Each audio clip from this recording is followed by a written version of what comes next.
परब्रह्म ईश्वर ने पूरी सृष्टि की रचना केवल एक प्रहर में कर दी थी, किंतु जब उन्होंने स्त्री को बनाया तो उन्हीं परमेश्वर को पूरे 7 दिन और 7 रातें लग गईं,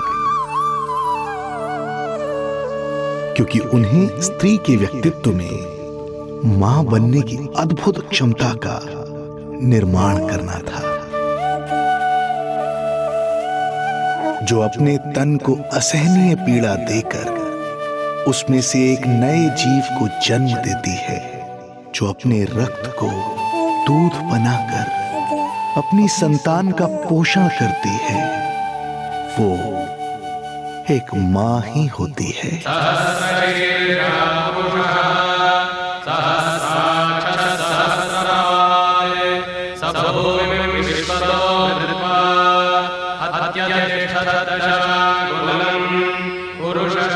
स्वयं भगवान श्री विष्णु भी मां की इस ममता से दूर ना रह पाए, विवश हो गए धरती पर अवतार लेने के लिए।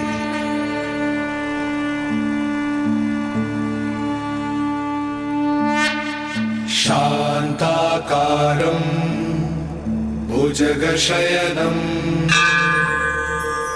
पद्मनाभं सुरेशं विश्वाधारं गगनसदृशं मेघवर्णं शुभांगं लक्ष्मीकान्तं कमलनयनं योगी वीरध्यानगम्यं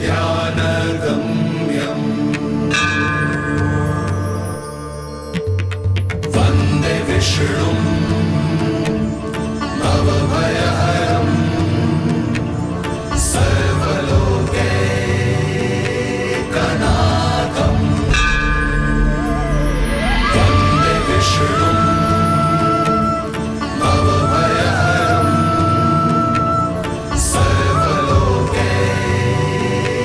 सर्वलोकैकनाथम्।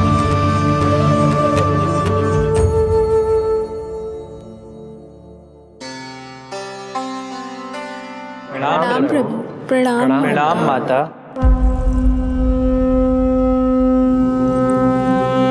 माता, प्रभु, दुष्कंस के अत्याचार दिन पर दिन बढ़ते ही जा रहे हैं।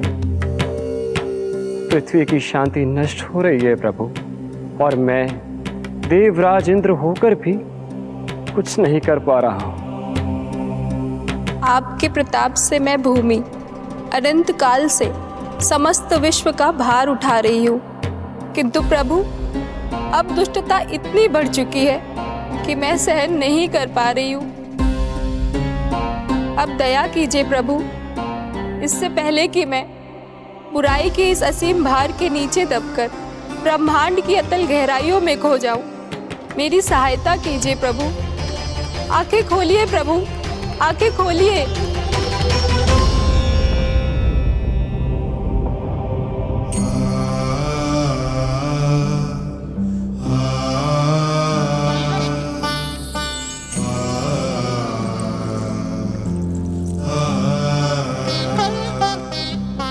चिंता मत कीजिए, समय की पुकार को अनसुना नहीं करूंगा। मैं आप सबका कष्ट हरूंगा। मैं अवश्य अवतार लूंगा, मैं अवश्य अवतार लूंगा, मैं अवश्य अवतार लूंगा।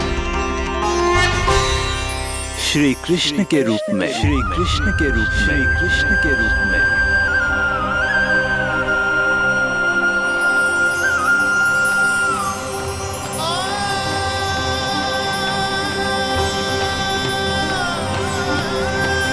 वसुदेवसुतं देवं कंसचाणूरमर्दनम्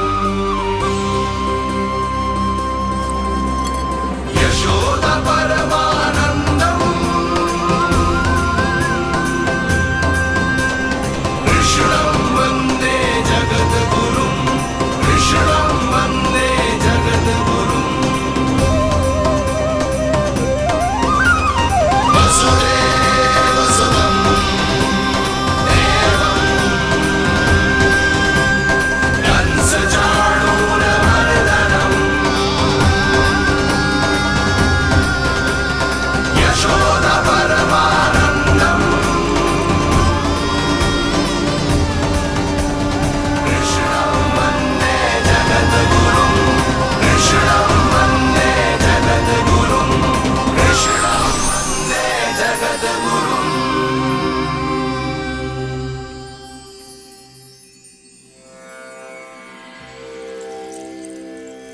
कंस का वध करूंगा।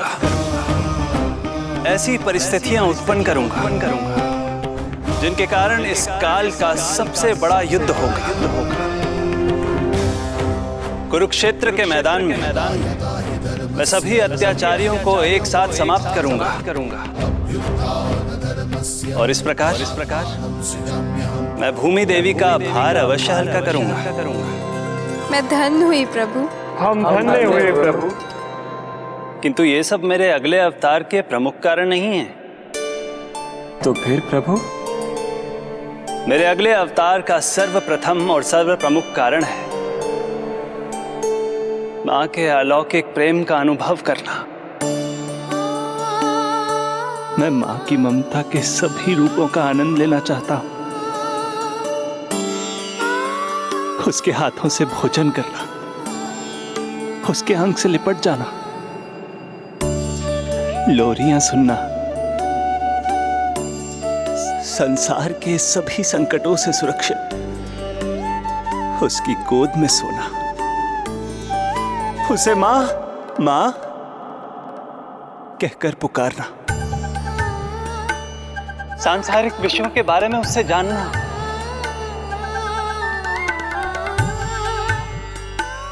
और फिर कोई शैतानी कर उसके आगे आगे भागना, उससे डांट खाना, और फिर उसे मनाने के लिए क्षमा मांगना।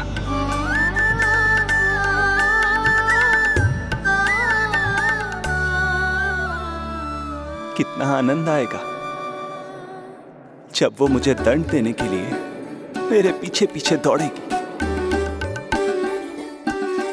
और मैं उस डर से सभी दिशाओं में भागता फिरूंगा। और फिर जब वो थक कर हाँफते रुक जाएगी तो मैं स्वयं उसके पास जाऊंगा, उसकी ममता भरी गोद में समा जाऊंगा।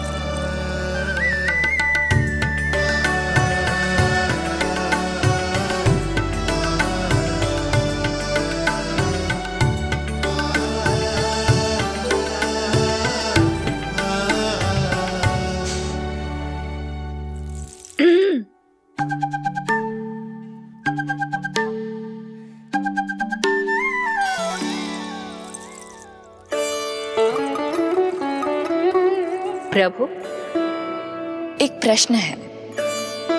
माँ और संतान के अद्भुत रिश्ते के इस आनंद को आप किसके साथ अनुभव करना चाहते हैं?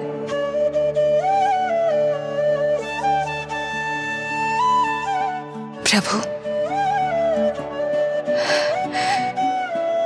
कौन है वो सौभाग्यशाली महिला जिन्हें आपने अपनी माँ के रूप में चुना है? वो महिला है यशोदा। यशोदा।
यशोदा आ जाएगो। आपके जैसा बड़ा ना है कि रास्ता ढूंढते हुए अपने आप घर लौट आएगो। बस 6 महीने का बालक है, अबोध है। हे नारायण, क्षमा करना, अपने पति देव से ऊंचे स्वर में बात कर ली मैंने।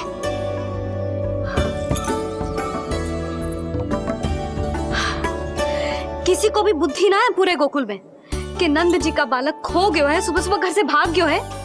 किसी को ना पड़ी है कि उसे ढूंढे लेकर आए। यही सामान देते हैं वे गोकुल के राजा को। हे भगवान, ना जाने मेरा बच्चा कहाँ होगो, कैसा होगो। कितना समय होगा है, अब तक तो भूख भी लगी आई होगी उसे। आप क्यों रुक गए? आप खाओ। हाँ, आप खाओ, आनंद से खाओ। आपको तो कुछ चिंता ही ना है। माँ ही तड़पती है अपनी संतान के लिए।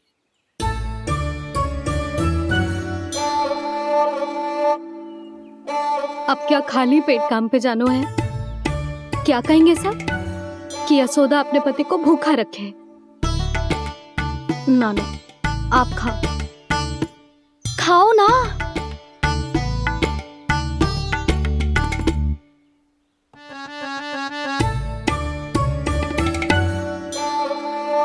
गुड़ के लड्डू कितने पसंद है उसे, कब से बना के रखे हैं।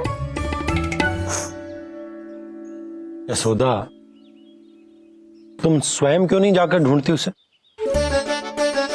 लड्डू भी खिला दियो और घर वापस भी ले आएंगे। जाओ, शीघ्र जाओ।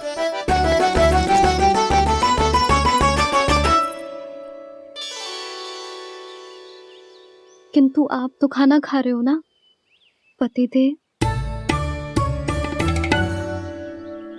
वही तो, मैं खाना खा रहा हूं, परंतु वो भूखा है। तुम जाओ। वो तो भूखा है।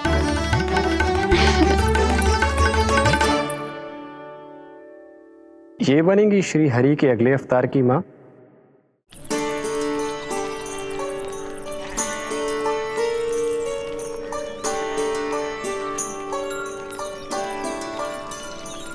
मेरे बच्चे को देखो है ना।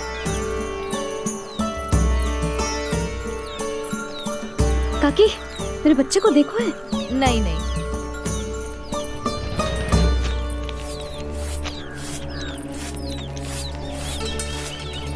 सुमति, मेरे बच्चे को देखो है क्या कहीं? नहीं तो। ना देखो। जानकी, प्रभावती, मेरे बच्चे को देखो है कहीं?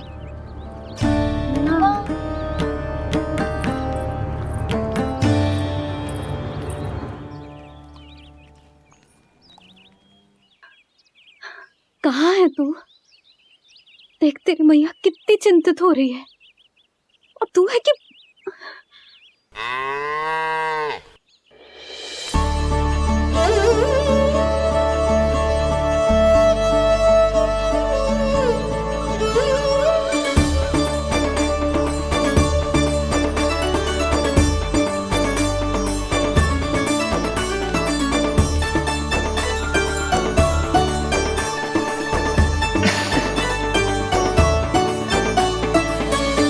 हाँ, अभी तक मैया यशोदा का लाडला यही है, 6 माह का बछड़ा।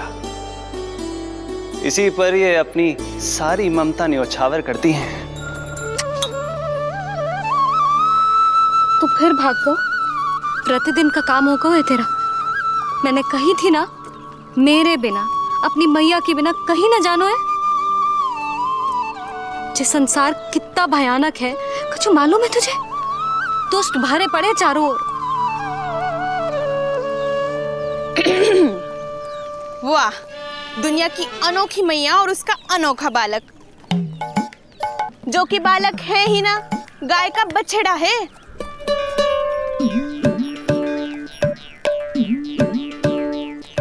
सुलक्षणा, तुम्हारी जे दशा कौन ने की? और कौन ने?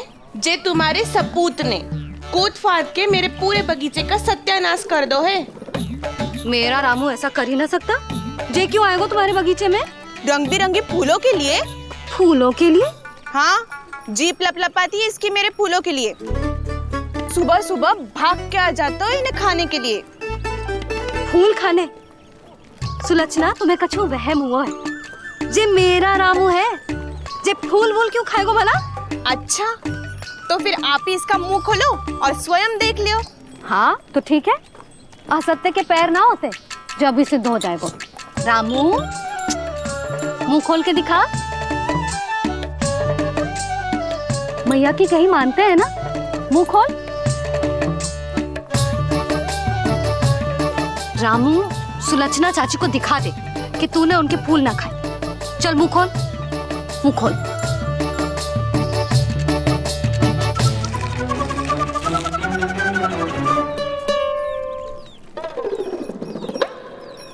हाँ हाँ देख लो, इसने कुछ ना खाया है। हाँ हम चल रहे हैं। अरे पर मुझे भी तो देख लेने दो। सुलक्षणा, मैं नंद देव की पत्नी हूँ, तुम्हें क्या लगता है मैं असत्य बोलूंगी? ना ना जशोदा जी, लेकिन आप तो सिद्ध करने वाली थी ना। हो तो गए हो सिद्ध।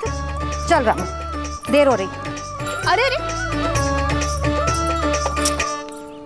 वैसे रामू जी बहुत बुरी बात है, नंद जी का बालक चोरी कर दो। छी, जो अपनी वस्तु ना है उसे छूते भी ना है, समझ आई? जे करूंगी सुलक्षणा के यहाँ भरी टोकरी बेसन के लड्डू भिजवा दूंगी, प्रसन्न हो जाएगी। ये तो बड़ी चतुर है प्रभु। हाँ प्रभु, और जीवट भी है इनमें। बस यही देखा आप सबने? क्या आपने एक मां की चिंता नहीं देखी? प्रत्येक मूल्य पर अपनी संतान की रक्षा करने का स्वभाव नहीं देखा? या फिर असत्य भाषण करने पर अपनी भूल सुधारने की व्यग्रता नहीं देखी? कोई बात नहीं,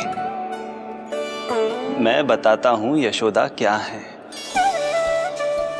यशोदा पवित्रता की प्रतिमूर्ति है, विश्वास का आधार सुरक्षा की भावना है, ममता का मूर्त रूप है वो, वात्सल्य की गंगा है, भावनाओं का बहता हुआ निर्झर है। यशोदा अपने आप में परिपूर्ण है। यशोदा मां है। प्रभु, मां यशोदा निश्चित ही अद्भुत है। जिनके यहाँ आप पुत्र बनकर जाना चाहते हैं, उन्हें तो असाधारण होना ही है। किंतु प्रभु, आपके दिए हुए वचन के अनुसार आपको देवी देवकी का पुत्र बनकर जाना है, तो फिर आप एक ही जन्म में दोनों माताओं के पुत्र कैसे बन सकते हैं? आपका प्रश्न उचित है इंद्रदेव। पूर्व काल में प्रजापति सुतप्पा और उनकी पत्नी प्रश्नी ने मेरी घोर तपस्या की थी। उनके आग्रह करने पर मैंने उन्हें वरदान दिया था कि जब वो देवकी और वसुदेव के रूप में पृथ्वी पर आएंगे, तब मैं उनका अष्टम पुत्र कृष्ण बनकर जन्म लूंगा। पर मैया यशोदा के वात्सल्य प्रेम ने मुझे दुविधा में डाल दिया, क्योंकि वो भी तो पिछले जन्म से ही है ना। पिछले जन्म से?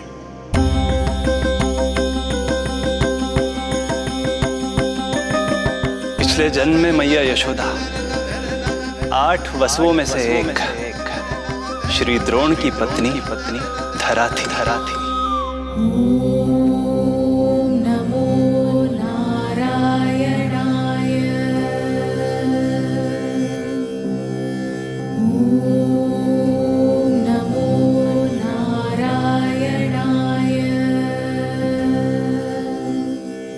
दोनों सहस्त्रों वर्षों तक निरंतर मुझे पुत्र रूप में पाने की मनोकामना के साथ घोर तपस्या करते रहे। अपने तप में वो दोनों इतने लीन थे कि प्रकृति की कोई भी शक्ति उनका ध्यान भंग नहीं कर पाई। किंतु फिर एक दिन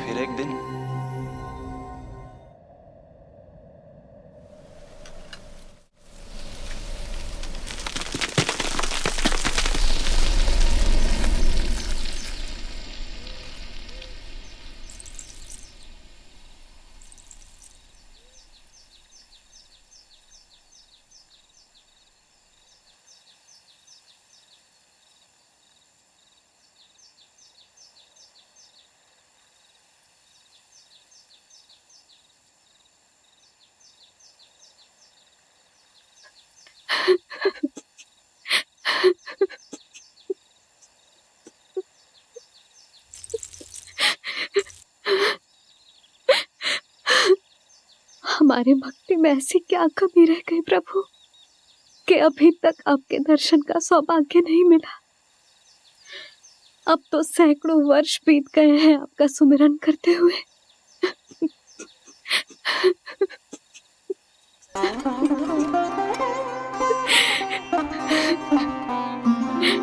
साचा सुमिरन सबसे हरि का, साचा है हरि नाम।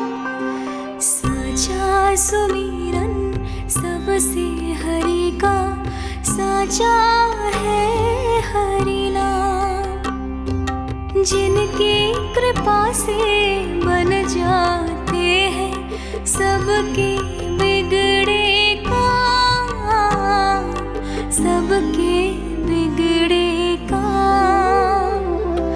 साचा सुमिरन सबसे हरि का, साचा है हरि नाम।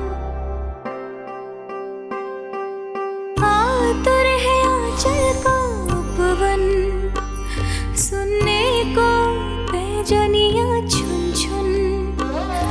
मधुर मधुर तुतलाती बोली, खेले संग संग आँख में चोली। मेरे मुख पे भी दे दो प्रभु ममता भरी मुस्कान।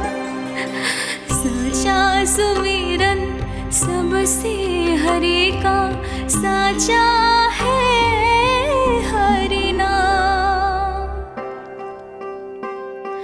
भक्त बिना भगवान है जैसे, माता बिन संतान के वैसे। हरि बिन मेरा जीवन सूना, भगवान लाज मेरी रख लो ना। भगवान लाज मेरी रख लो ना।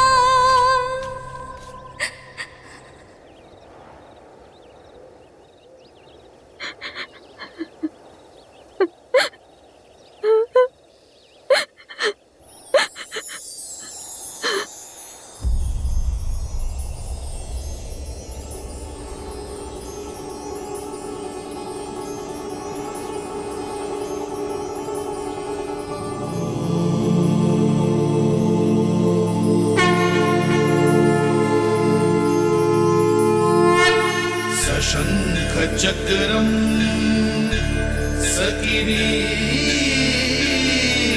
कुंडलम सपीत वस्त्रम सरसीरुहेक्षणम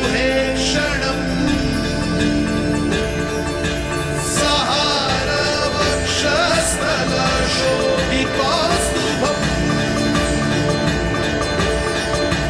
नमामि विष्णु शिरसा चतुर्भुजम्।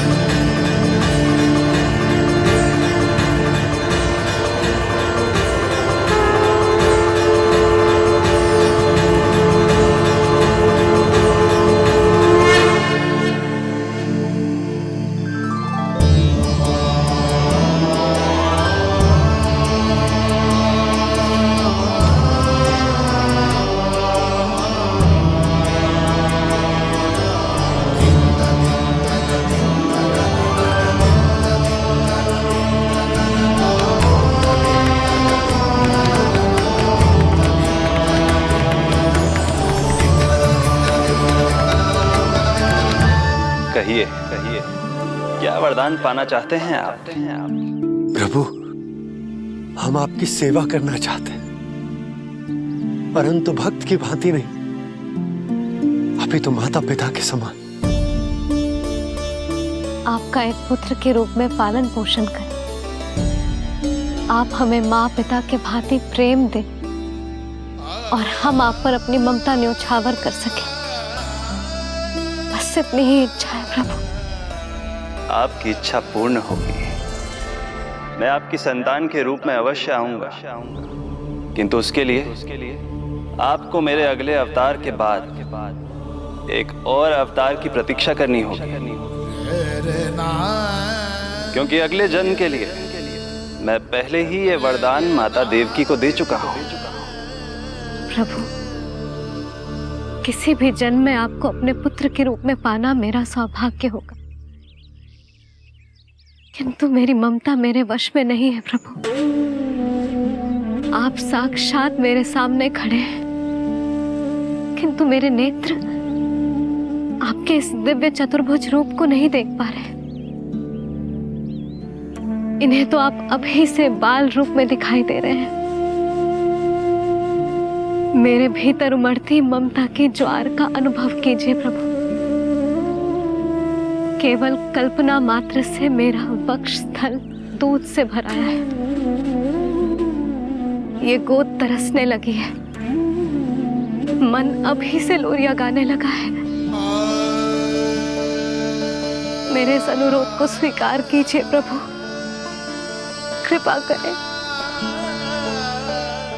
इस माँ से और प्रतीक्षा ना करवाएं प्रभु, और प्रतीक्षा ना करवाएं। उस पल माता धरा की ममता भरी भक्ति और प्रेम भाव को देखकर मेरे मुख से भी वो शब्द निकल ही पड़ा जिसे एक बच्चा पहली बार बोलना सीखता है, माँ माँ माँ माँ। अब ये प्रतीक्षा केवल आपकी ही नहीं, मेरी भी होगी, मेरी भी होगी, मेरी। मैं भी तरसूंगा आपका पुत्र बनने के लिए, पुत्र बनने के लिए। इस समय मैं विवश हूँ, समय मैं विवश हूँ, समय मैं विवश हूँ, किंतु मैं आपको वचन देता हूँ, आपको वचन देता हूँ, आपको वचन देता हूँ, मैं आपकी संतान बनकर अवश्य आऊंगा, मैं अवश्य आऊंगा, मैं अवश्य आऊंगा। प्रभु,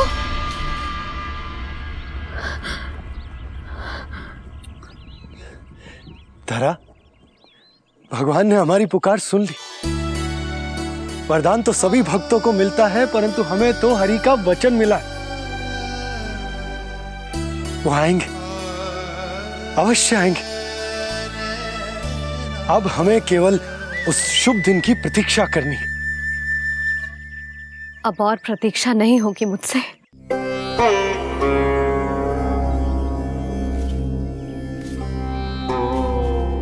हमने सहस्त्रों वर्षों तक तपस्या की, ये समझ लो कि वो तपस्या अभी शेष नहीं। श्री हरि को अपने सामने देखकर मेरी व्याकुलता का बांध टूट गया है। 2 जन्म बहुत बड़ा समय होता है स्वामी। अपने पुत्र के रूप में हरि को गोद में खिलाने के लिए अब मैं और 2 जन्मों तक प्रतीक्षा नहीं कर सकती।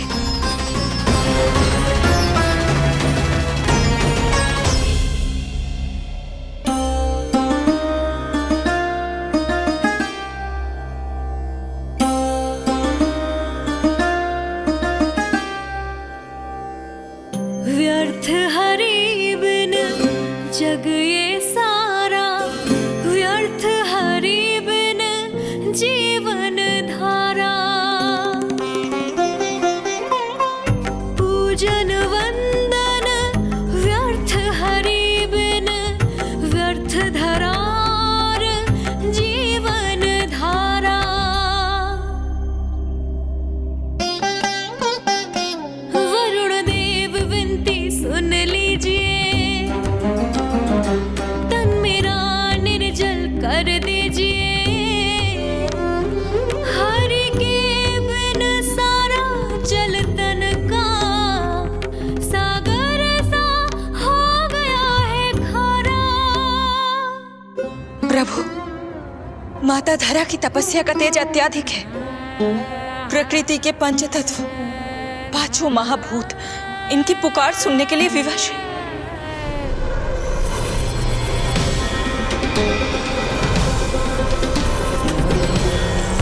धरा, प्रिय, ये क्या कर रही हो? रुक जाओ। जठराग्नि सब दूर ये कर दो, अग्नि देव मेरे ताप को हर लो। माता जो वंचित ममता से, जग में नहीं उसको कुछ प्यारा। पूजन वंदन व्यर्थ हरि बिन व्यर्थ धरार जीवन धारा। प्रभु, यदि अग्निदेव अपना अग्नि तत्व वापस ले लेंगे तो इनकी पाचन शक्ति नष्ट हो जाएगी और जीवित रहने के लिए शारीरिक तापमान भी अति आवश्यक होता है। यदि वही विलुप्त हो गया तो धरा, तुम्हें मेरी सौगंध मत करो ये। हे भूमाता आकृति दाता, मिथ्या है ये माटी का ढांचा। माटी मुक्त करो इस तन से जब ना मिला हरि का सहारा। प्रभु, भू तत्व ही तन को भार देता है, उसके बिना ये तो पूरी तरह से ढह जाएंगी। धरा, धरा, ये क्या हो गया? बस करो अब। प्रभु, कुछ कीजिए। मैं संसार का संचालक हूं देवी। नियमों का पालन करने के लिए मैं भी बाध्य हूं। जो वचन मैं पहले ही माता देवकी को दे चुका हूं, यदि मैं चाहूं तो भी उसे तोड़ नहीं सकता।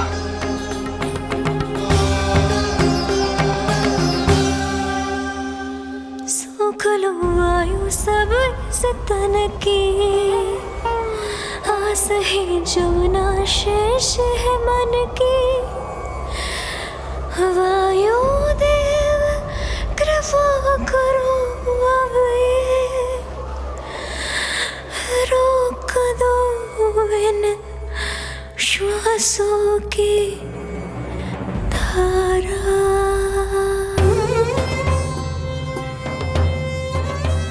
प्रभु, प्राण वायु के बिना प्राणों का बचना संभव नहीं।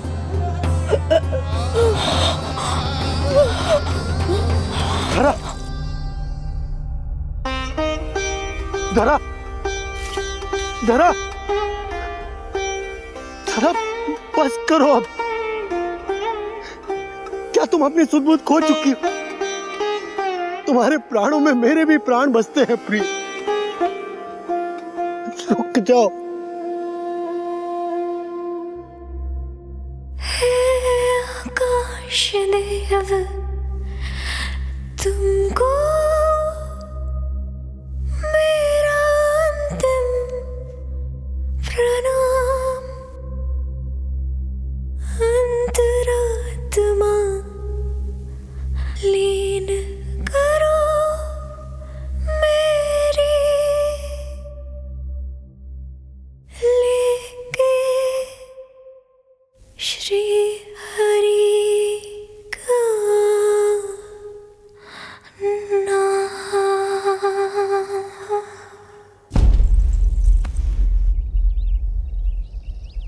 धरा, धरा, धरा, ये क्या कर लिया तुमने? धरा,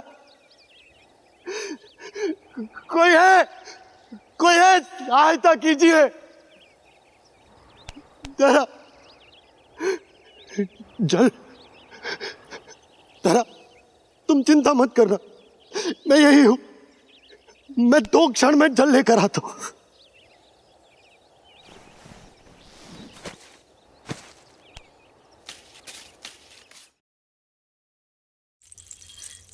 प्रभु, आप नियमों से तो अवश्य बंधे हैं, परंतु आप लीलाओं के स्वामी हैं। कोई तो उपाय निकालिए। आपने इन्हें मां कहकर पुकारा है। मां की प्राण रक्षा पुत्र नहीं करेगा तो और कौन करेगा?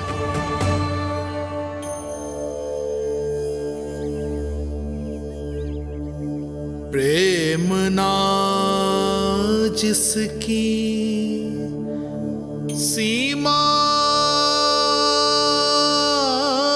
कोई, ना कोई आया की ममता के आगे विवश हुए भगवान,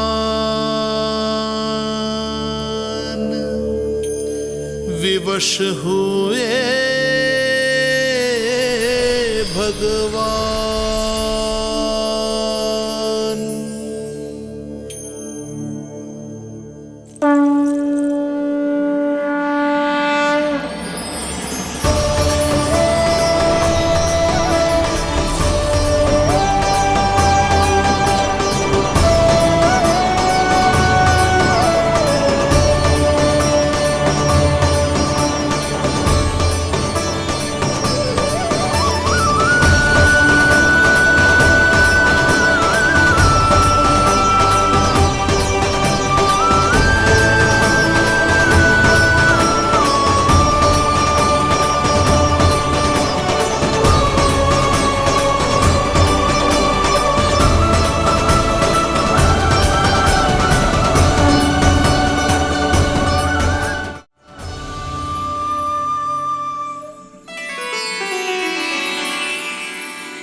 प्रभु नहीं, पुत्र कहो मां।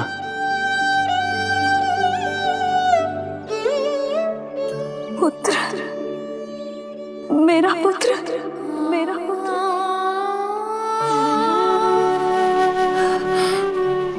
आज जैसे आपने मुझे अपनी गोद में लिटा रखा है, क्या कुछ ऐसा नहीं हो सकता कि शीघ्र ही मुझे आपको अपनी गोद में खिलाने का अवसर मिल जाए? आज तो मैं केवल मूर्छित हुई हूं, किंतु शीघ्र ही यदि मुझे आप पुत्र रूप में ना मिले तो मेरे प्राण चले जाएंगे। ऐसा ना कहो मां।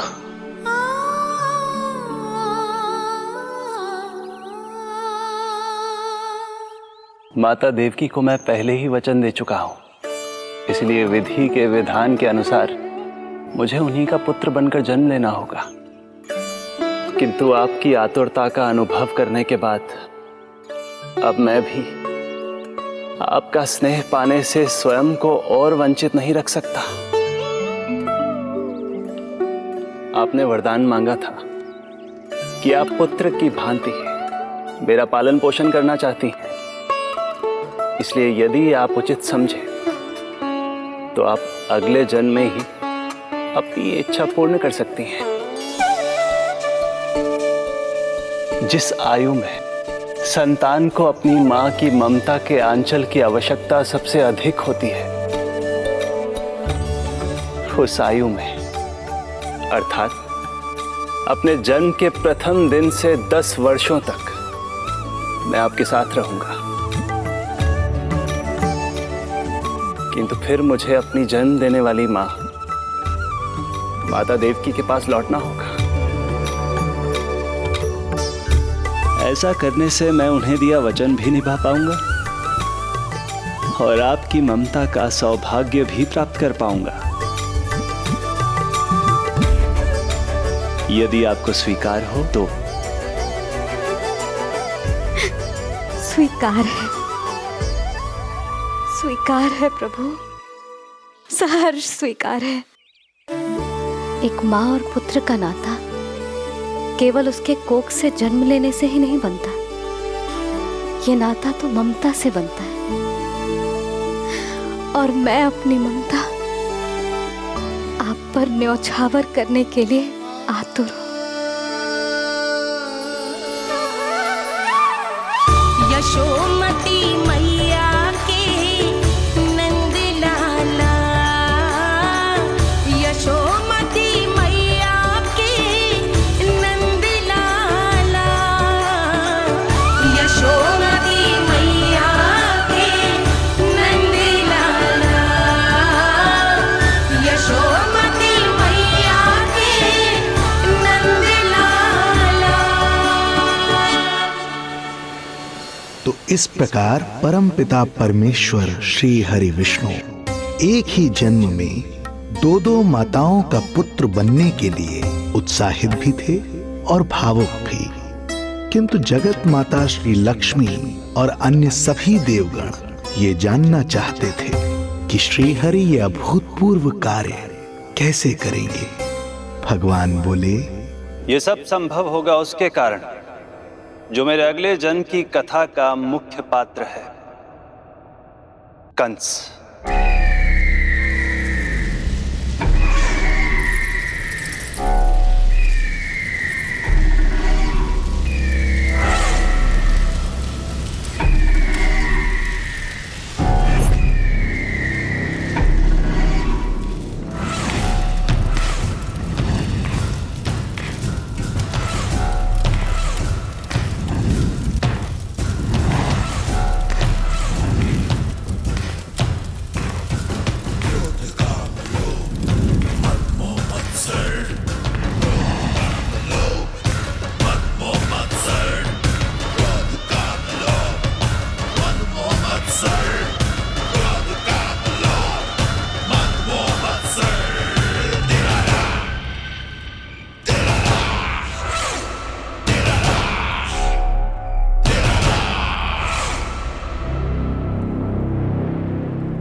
जब जीवन पर संकट हो तो अभिमान अर्थहीन होता है, जब प्राणों पर बनाए तो सम्मान स्वाभिमान सब निरर्थक होता है।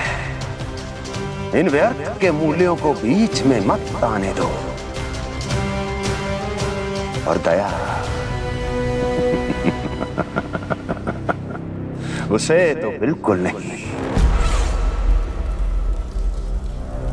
मार डालो साधु संत ऋषि मुनि स्त्री वृद्ध, चाहे वो नवजात शिशु ही क्यों ना हो। किंतु हां, यदि शत्रु भारी पड़ने लगे, पराजय सामने दिखाई देने लगे, तो उसी क्षण शत्रु के पैर पकड़ लो और अपने प्राणों की भिक्षा मांग लो। अहंकार को आड़े मत आने दो। अग्निः शेषम ऋणः शेषम शत्रुः शेषम तथैव च पुनः पुनः प्रवर्धेत तस्मात् शेषम न कार्येत। अर्थात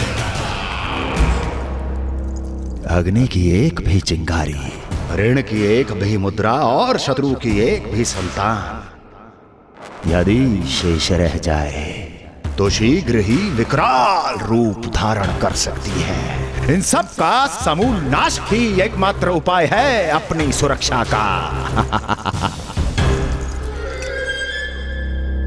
इसलिए कहता हूं, साम दाम दंड भेद कोई भी युक्ति क्यों ना लगानी पड़े,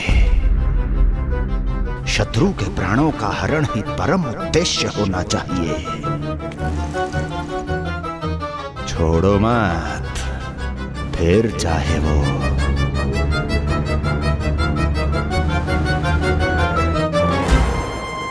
विष्णु ही क्यों ना हो।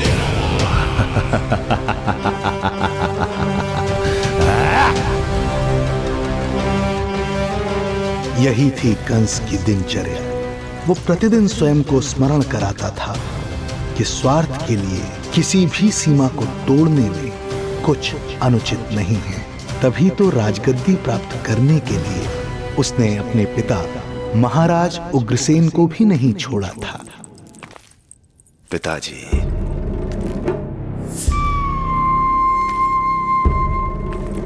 हो सके तो मुझे क्षमा कर दीजिएगा। कल्पना भी नहीं की थी कि मैं आपके साथ ऐसा व्यवहार करूंगा। आपको प्रतीत हो रहा होगा कि मैं क्रूर हूं, स्वार्थ में अंधा हो गया हूं, किंतु मैं विवश हूं।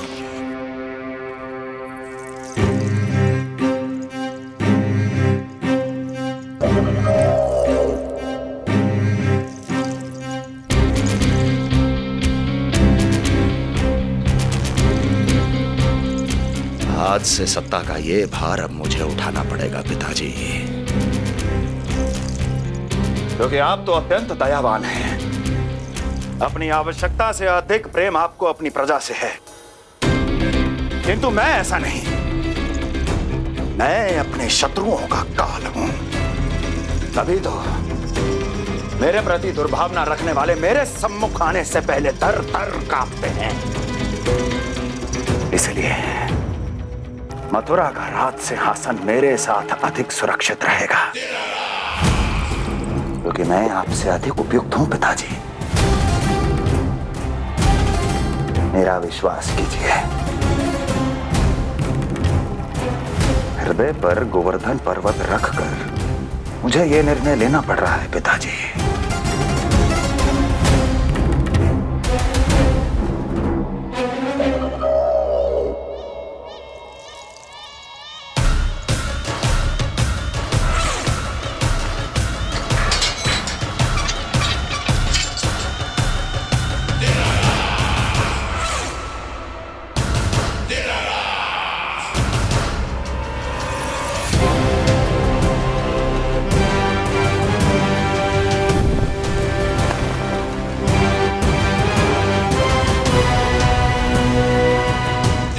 चाबी यमुना में फेंक देना। कोई कितना भी क्रूर, कठोर राक्षस ही क्यों ना हो, किसी न किसी के लिए उसके हृदय में भी प्रेम उपजता ही है। कंस भी इस नियम का अपवाद नहीं था। इस संसार में एक जीवात्मा ऐसी भी थी जिसे वो स्वयं से भी अधिक स्नेह करता था, और वो थी उसकी लाडली बहन देवकी।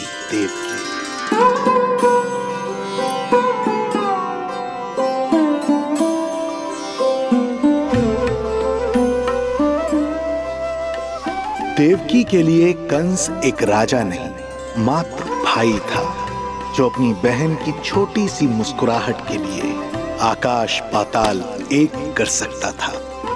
अत्यंत धूमधाम से उसने अपनी देवकी का विवाह यादवराज वसुदेव के साथ संपन्न करवाया। रुको।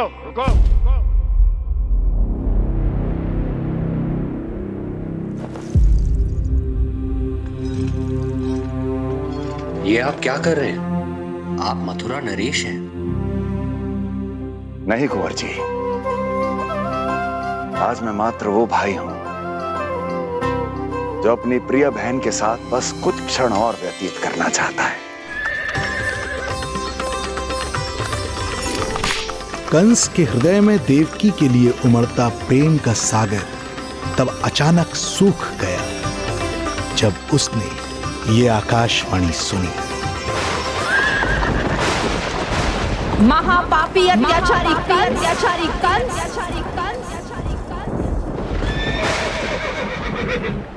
जिस देवकी को तू इतने प्रेम से ससुराल ले जा रहा है, वही तेरे अंत में सहायक होगी। तेरा काल तेरी प्रिय बहन के गर्भ से उसकी 8वीं संतान बनकर जन्म लेगा और तेरा विनाश करेगा, विनाश करेगा, विनाश करेगा।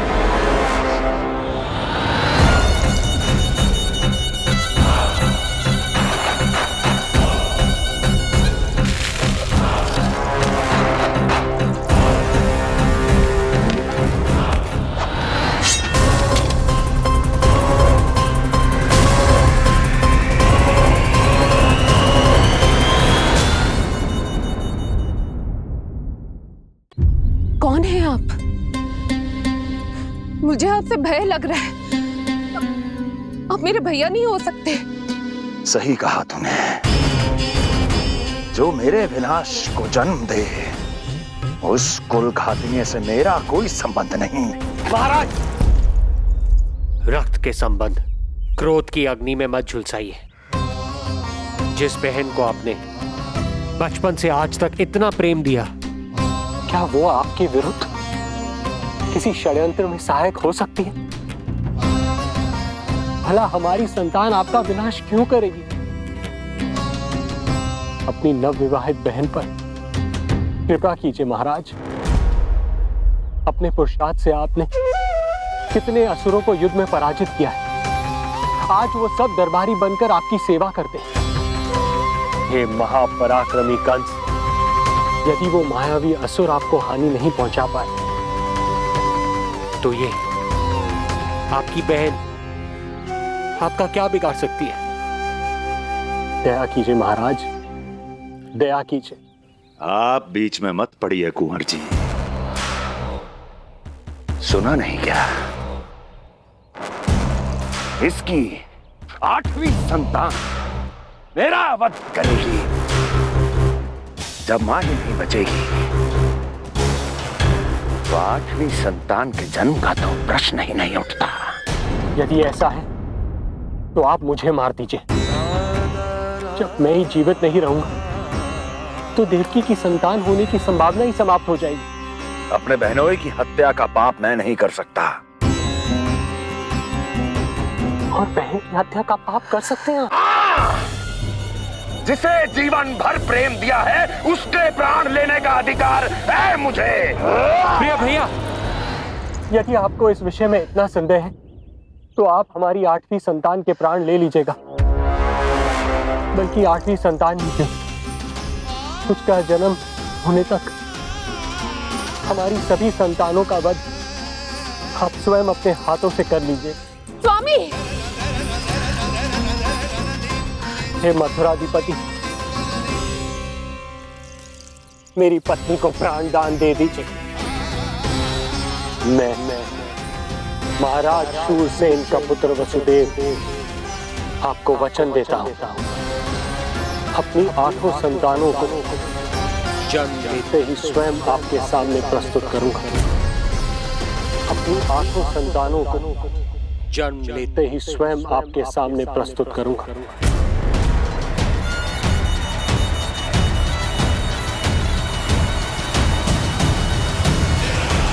बधाई हो कुंवर जी।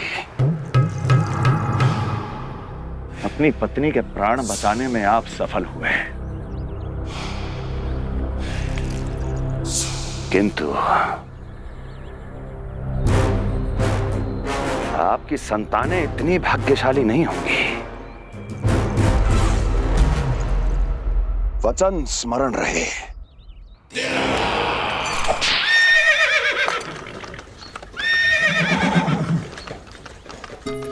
इस तरह रक्त की प्यासी कंस की तलवार की छाया में देवकी और वसुदेव का वैवाहिक जीवन प्रारंभ हुआ।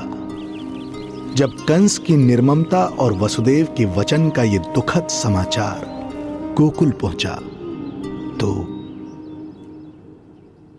हे नारायण, अर्थात राजा वसुदेव यदि कंस के सामने गिड़गिड़ाते नहीं तो रानी देवकी के प्राण चले जाते। हाँ नंदराज, और अब वो दोनों कंस के महल में हैं, किंतु वो महल भी उनके लिए किसी बंदी गृह से कम नहीं है।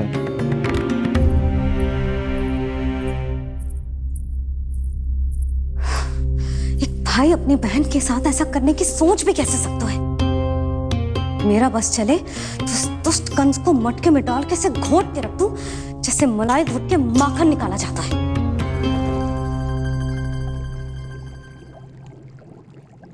ना, माखन ना, जे कंस तो कीड़ा है। इसे तो पटक पटक के ऐसे मारना चाहिए जैसे कीड़ा निकालने के लिए धान के गट्ठर को पटका जाता है।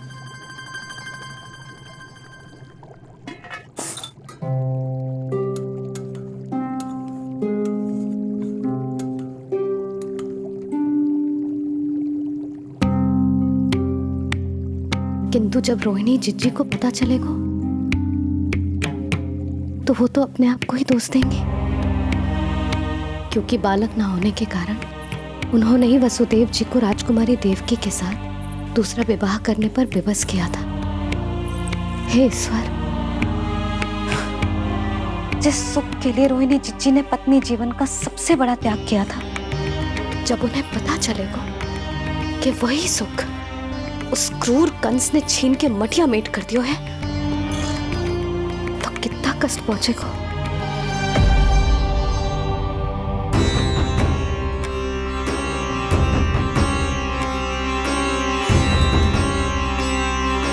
रोहिणी जीजी,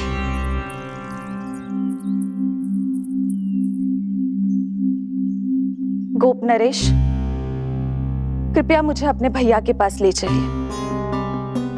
संकट के समय मुझे उनके साथ होना चाहिए। किंतु भाभी, पता चलो है वसुदेव भैया और देवकी भाभी कंस के महल में कड़े पहरे में रखे गए। पति पत्नी एक दूसरे का संबल होते हैं। कंस का पहरा कितना भी कष्टदायक क्यों ना हो,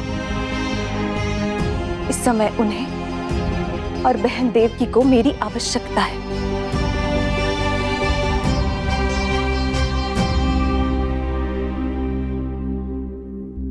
ये मेरी विवशता है कि यादव कुलदीपक होकर भी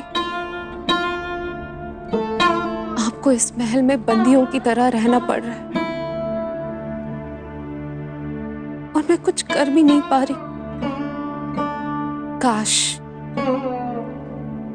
आपने मुझसे विवाह ही ना किया होता। तो क्या मैं अपने भाग्य से भाग पाता देवकी? पूर्व जन्म के कर्मों के फल स्वरूप जो हमारी नियति में लिखा है वो तो हमें भोगना ही है। श्री हरि क्या करते हैं, कब और क्यों करते हैं, ये दुख हमारे जीवन में किस उद्देश्य से आए हैं, इन रहस्यों का पता लगा पाना हम मानवों के लिए संभव नहीं है देवकी।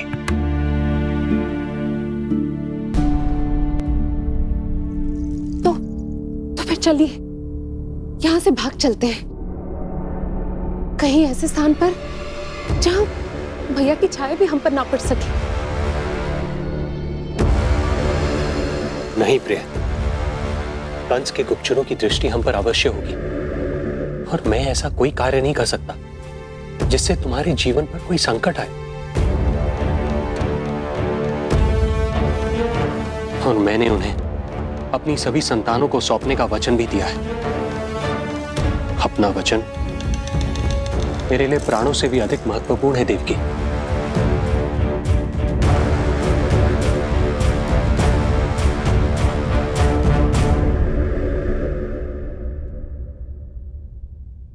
राजन, राजकुमारी, गोकुल से रानी रोहिणी और गोपराज नंद पधारे हैं।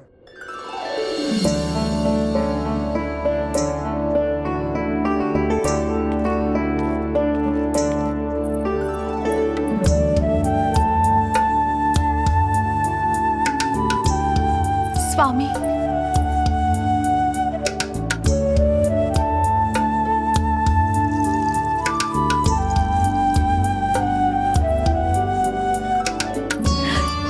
बहन, दीदी,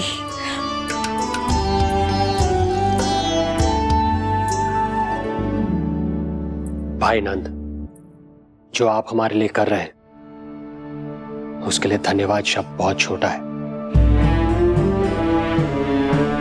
मैं अपने भाग्य को स्वीकार कर चुका हूं। यदि यही श्री नारायण की इच्छा है तो यही सही।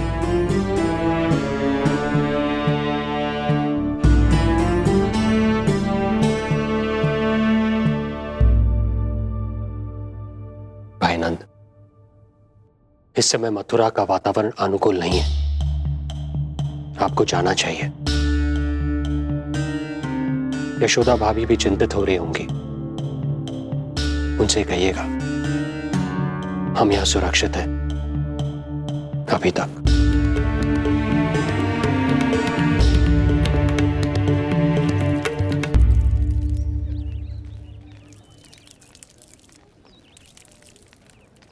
वसुदेव भैया का भाग्य पर भरोसा देख वे अपनी संतानों को कंस को अवश्य सौंपेंगे। ईश्वर, इतना कठोर वचन, जब इसे निभाने का कठिन समय आएगा तो कैसा अनुभव करेंगे वे? उनका हृदय तो चकनाचूर हो जाएगा।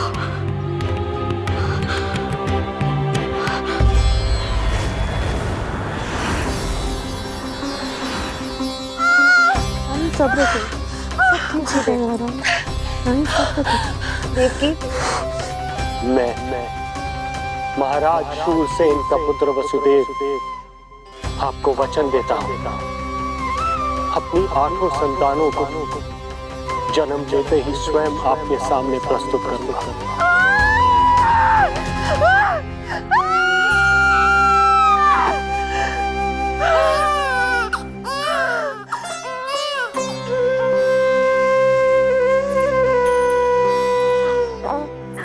बधाई हो स्वामी, आपको पुत्र रत्न प्राप्त हुआ है।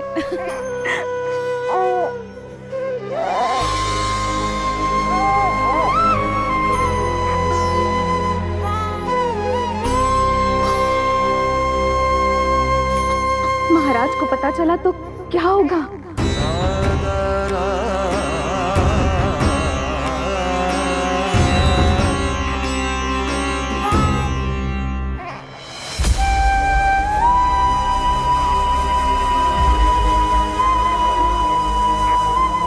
अपने पुत्र को इन हाथों में थामना।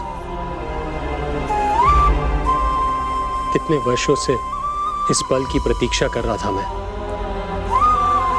और आज जब यह पल आया है, मेरी आंखों में दुख के आंसू हैं। एक पिता जब प्रथम बार अपनी संतान को गोद में उठाता है तो सबसे पहले यह सोचता है कि उसे क्या नाम दूं, उसका सुनहरा भविष्य कैसे सुनिश्चित करे। किंतु मैं वो भाग्यहीन पिता हूं जो अपने पुत्र का भविष्य मृत्यु के अंधकार में डुबोने जा रहा है। मैं इसे नाम देकर क्या करूंगा?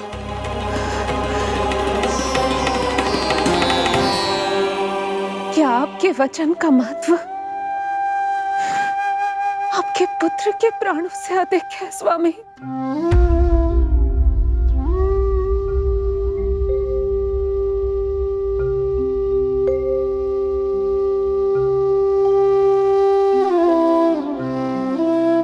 श्री नारायण का दूसरा नाम सत्य होता है देवकी। तुम ही कहो, मैं श्री नारायण से विमुख कैसे हो जाऊं? मुझे अपना वचन निभाना ही होगा। हृदय के टुकड़े टुकड़े क्यों ना हो जाए, मुझे इसे कंस तक ले जाना ही होगा।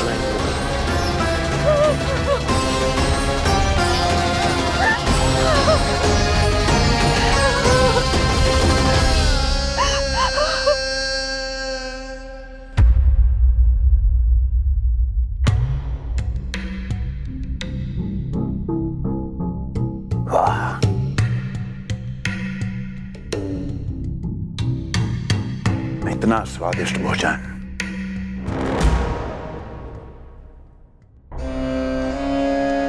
किसी विशेष इच्छा की पूर्ति के लिए मुझे सम्मोहित तो नहीं करना चाहती? मुझे पति के रूप में प्राप्त कर तो चुकी हो, अब प्राप्त करने को क्या क्या बचा है प्राप्ति? मैं प्राप्ति नहीं, अस्थि हूँ स्वामी। प्राप्ति तो छुई मुई बनकर वहां खड़ी है। आप सदैव अपने विषय में ही सोचते हैं, कभी मेरे ओर भी निहारा कीजिए, तभी तो मेरा नाम सही से स्मरण होगा आपको। मैं अपने विषय में ही सोचता हूं, तभी तो दसों दिशाओं में मेरे नाम का डंका बजता है, मेरे साम्राज्य का विस्तार होता है, तभी तो मेरा अस्तित्व है। अस्थि स्मरण रहे, तुम हो क्योंकि मैं हूं।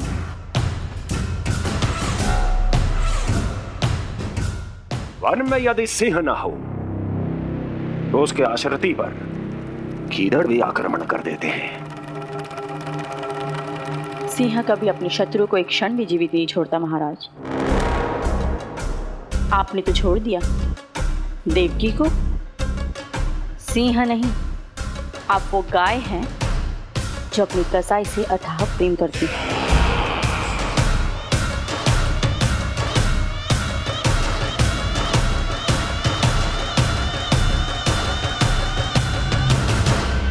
सभी संतानों को जन्म लेते ही मेरे पास लेकर आएगा, ये वचन दिया है वसुदेव ने मुझे। तो फिर आया क्यों नहीं महाराज? प्रथम शिशु का जन्म तो हो चुका है।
कुल के यादव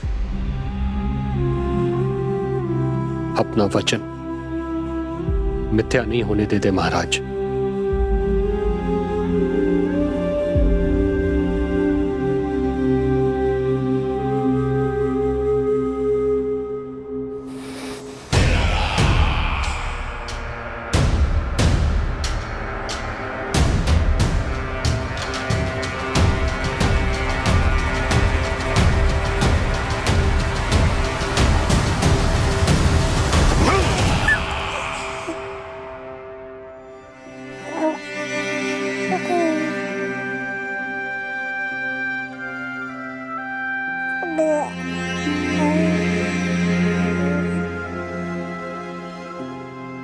ये देवकी का पुत्र है, मेरी बहन जो मुझे प्रिय हुआ करती थी, उसका प्रथम पुत्र है ये, मेरा प्रथम भांजा।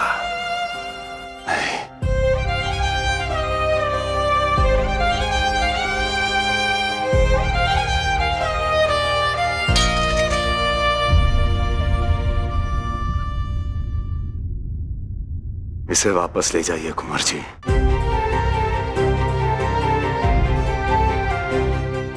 देवकी की प्रथम संतान से मुझे कोई संकट नहीं।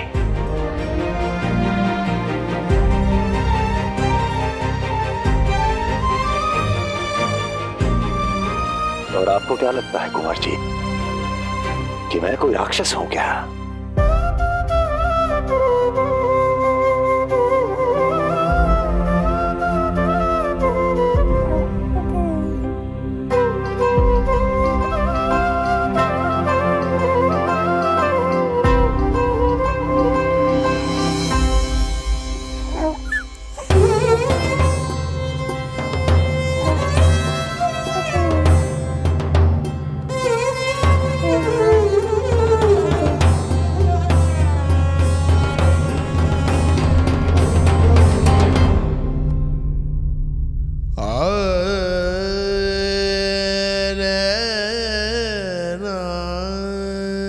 मैं तो उसे अपनी गोद पे भी नहीं उठा पाई थी दीदी।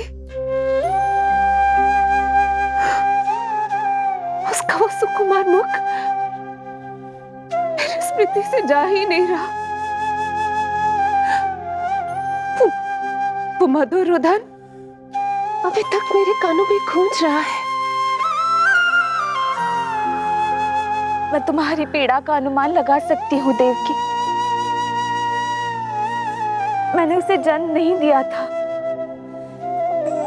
फिर भी मेरे कान अभी तक उसके रुदन की ध्वनि सुन रहे हैं। क्योंकि ये अपनी माओ को पुकार रहा है। तुम्हारे भैया ने हमारे पुत्र को प्राणदान दे दिया देवकी।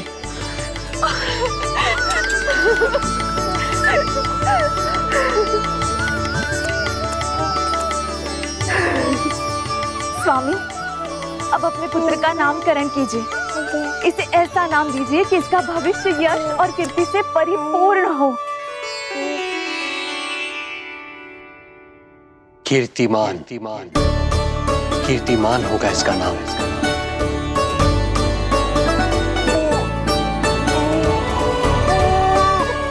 कीर्तिमान।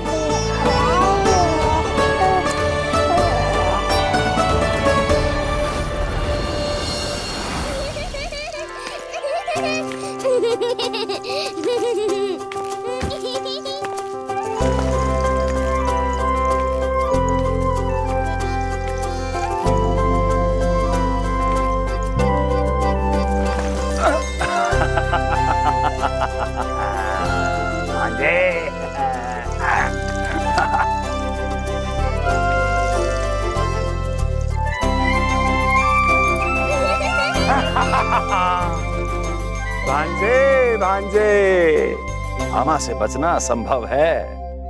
मामा जी, आपकी भुजाओं में कितना बल है, मुझे पीड़ा हो रही है। मेरा दूसरा हाथ पकड़ लीजिए। तुझे पीड़ा हो रही है? ये ले।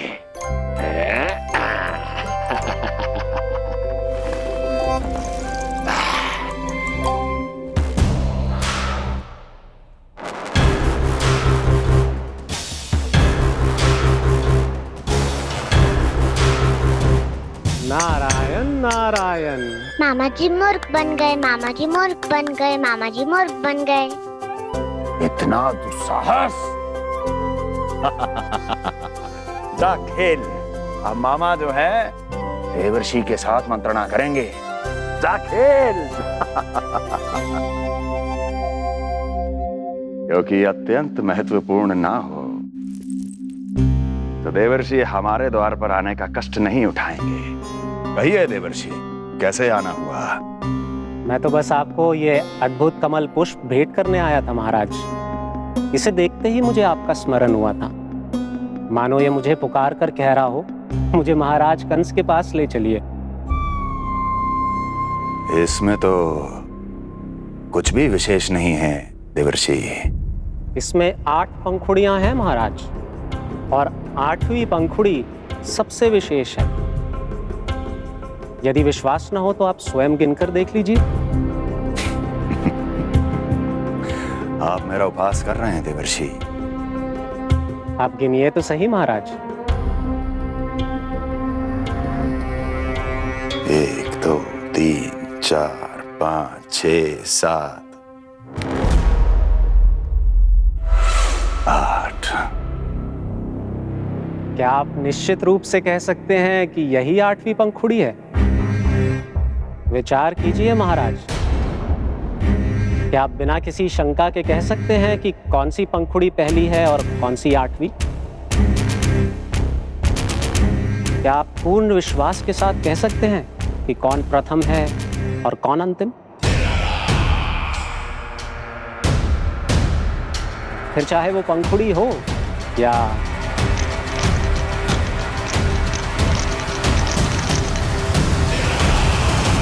सावधान करने के लिए धन्यवाद देवर्षि। कंस के साथ धोखा करने वाले को अति भीषण दंड मिलेगा। भविष्य में ऐसी कल्पना मात्र से ही मेरे शत्रु भय से कांप उठेंगे।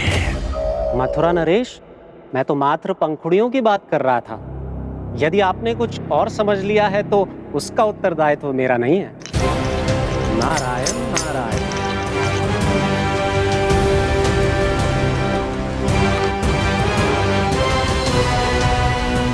विचार कीजिए महाराज, क्या आप बिना किसी शंका के कह सकते हैं कि कौन सी पंखुड़ी पहली है और कौन सी 8वीं?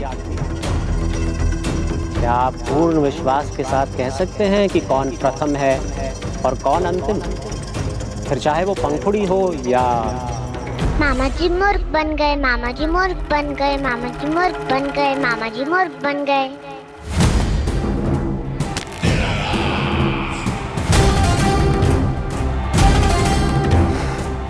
कंस को कोई मूर्ख नहीं बना सकता। कीर्तिमान। जी मामा जी।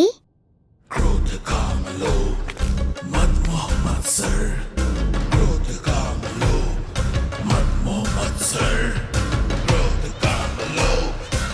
मामा जी मुझे दर्द हो रहा है। मद मोह मत्सर, क्रोध काम लोभ मद मोह मत्सर। स्वामी, ये कीर्तिमान के लिए कैसा लग रहा है? ये लीजिए स्वामी।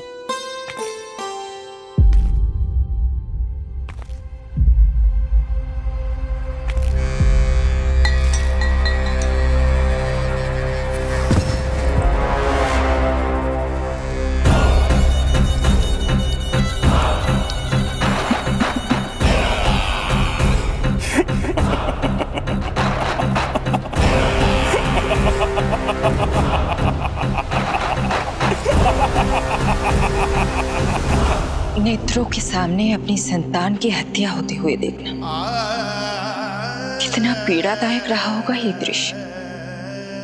किंतु प्रभु, यदि देवर्षि नारद कंस के हृदय में संदेह का बीज न बोते तो कंस ऐसा कभी नहीं करता। तो फिर उसे उकसाए ही क्यों देवर्षि ने? आप भूल गए देवराज, समस्त संसार में जो भी होता है मेरी इच्छा अनुसार ही होता है। यही प्रश्न नारद ने भी मुझसे पूछा था।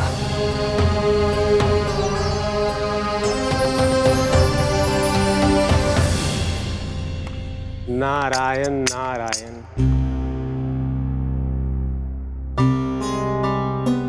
छोटे से बालक की इतनी निर्मम हत्या और माध्यम बना मैं। प्रभु, ये कैसी लीला है आपकी? अभी तो देवकी की 5 और संतानों की हत्या होना शेष है नारद। अब से कंस शिशुओं के जन्म लेते ही उनकी हत्या कर देगा। यदि जन्म के तुरंत बाद ही मृत्यु होनी है तो जन्म का लाभ ही क्या है प्रभु? यही विधि का विधान है नारद। कीर्तिमान और शेष 5 बच्चे श्रापग्रस्त हैं। जन्म के कर्मों के अनुसार अल्पायु होना उनकी नियति है। उनकी मृत्यु के बाद ही शेषनाग के अंश के रूप में बलराम और मेरे अंश के रूप में श्री कृष्ण का अवतार संभव होगा। नारायण नारायण।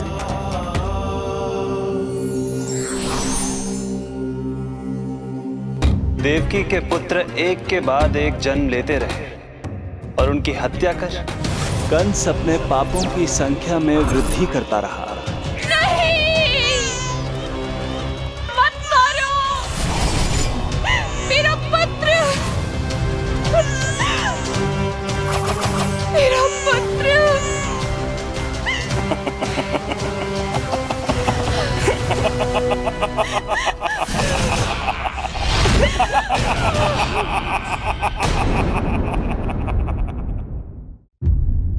अब उसकी क्रूरता की कथा ऐसे मोड़ पर आ पहुंची जहां से वापसी असंभव है, क्योंकि अभी अभी उसने देवकी के छठे पुत्र का वध कर दिया है। हे प्रभु, कितना दुर्दांत है ये कंस। किंतु एक ही जन्म में एक साथ 2 माताओं का पुत्र बनने में उसने आपकी सहायता कैसे की प्रभु? उसके भय ने उससे ये कार्य सहज ही करवा दिया देवराज। जन्म लेते ही माता देवकी के सभी पुत्रों की हत्या कर उसने मुझे विवश कर दिया है। अब जीवित रहने के लिए मेरे अवतार को माता देवकी की कोख से जन्म लेने के तुरंत बाद मैया यशोदा के पास गोकुल जाना ही होगा। और इस प्रकार कंस के कारण एक ही जन्म में दो माताओं का पुत्र बनने का आपका वचन सत्य सिद्ध होगा। आपकी लीला अपरंपार है प्रभु। आप सब अब निश्चिंत होकर जाइए।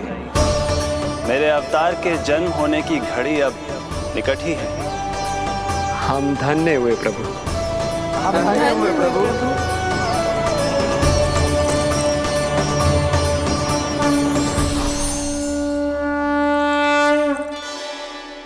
मुझे तो अभी से मैया यशोदा के साथ आपको खेलते हुए देखने की उत्सुकता हो रही है।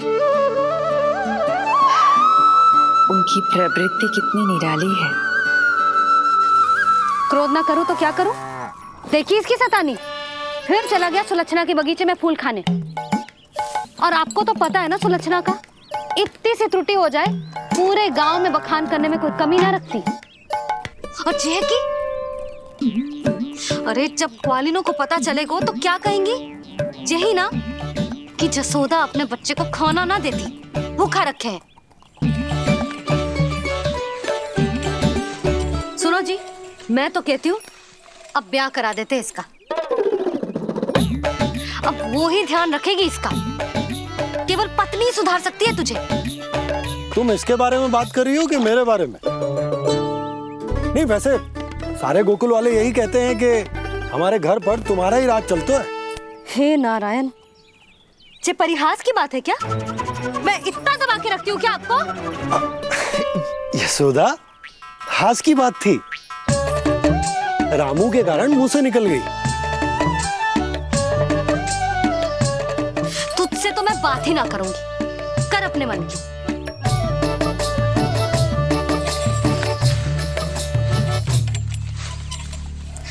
पता है तुझे कितना क्रोध आता है जब तू ऐसे बिना बताए घर से चला जाता है।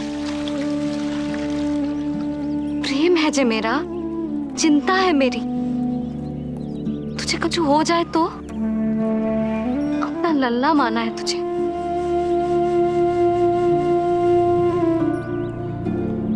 मेरे भाग्य में तो मां बनना लिखो ही ना है।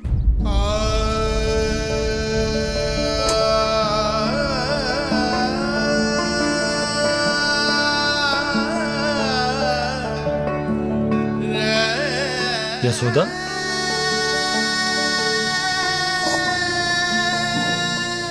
आपको पता है, जब मैं छोटी थी इसके जैसी चंचल थी।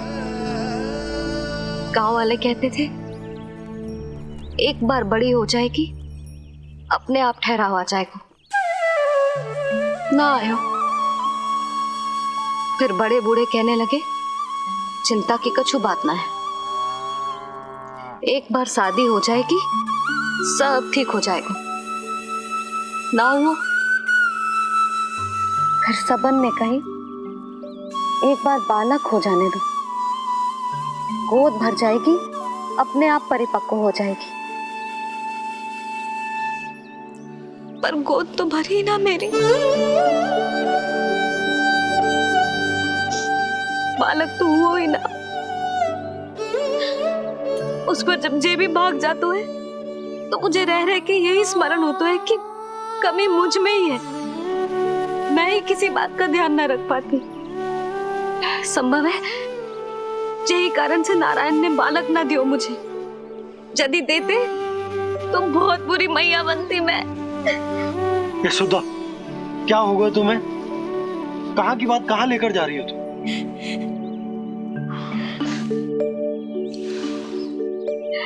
बालक अवश्य होगा हमें, और बहुत अच्छी मैया बनोगी तुम। बस नारायण सही समय की प्रतीक्षा कर रहे हैं। मेरी तो ना सुन रहे बे। आप ही कह दियो उनसे, अब और प्रतीक्षा ना होगी मुझसे।